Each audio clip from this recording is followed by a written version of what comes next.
Devenir et être une personne d'action. Nous savons pratiquement tous quelles sont les actions que nous avons à poser pour atteindre nos objectifs. Pourtant, la réalité nous éloigne bien souvent de ceci. Quelles en sont les raisons et surtout comment devenir une personne d'action? C'est là tout l'objet de ma Minute Coaching. Nous pourrions être tiraillés entre deux extrêmes. La première serait d'être un bourreau de travail, foncer tête baissée, sans stratégie prédéfinie et préparée à l'avance, aller même jusqu'à se désintéresser dans certaines périodes des tâches importantes mais qui ne représentent pas de défi pour nous ou de challenge, et aussi aller jusqu'à négliger l'environnement et nos proches tellement nous sommes axés sur les résultats, et cela peut nous amener même à craquer et finalement passer complètement à côté de ce que nous visions.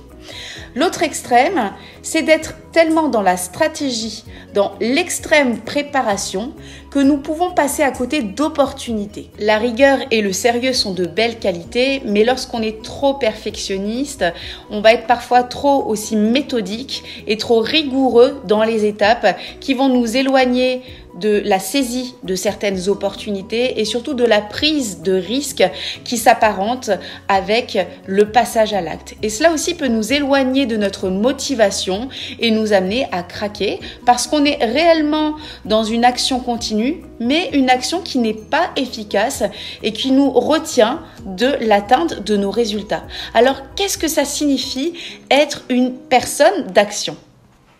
Une femme ou un homme d'action est une personne qui aime travailler et qui ne rechigne pas à travailler dur, qui apprécie les défis et qui sait déborder d'énergie dans les moments stratégiques lorsqu'elle est face à un défi. C'est quelqu'un qui aussi met en place une planification, une stratégie, mais qui n'a pas peur d'agir même si la planification semble minimale ou pas absolue. Et donc, si vous êtes une femme ou un homme d'action, vous aurez souvent la capacité de saisir davantage d'opportunités que les autres personnes. Soyez sincère avec vous-même. Sur une échelle de 1 à 10, 10 étant le summum de la personne d'action, où vous situez-vous?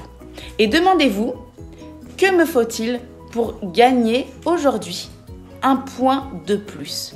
C'est là que vous allez tendre vers l'action et c'est tout ce que je vous souhaite. À très bientôt.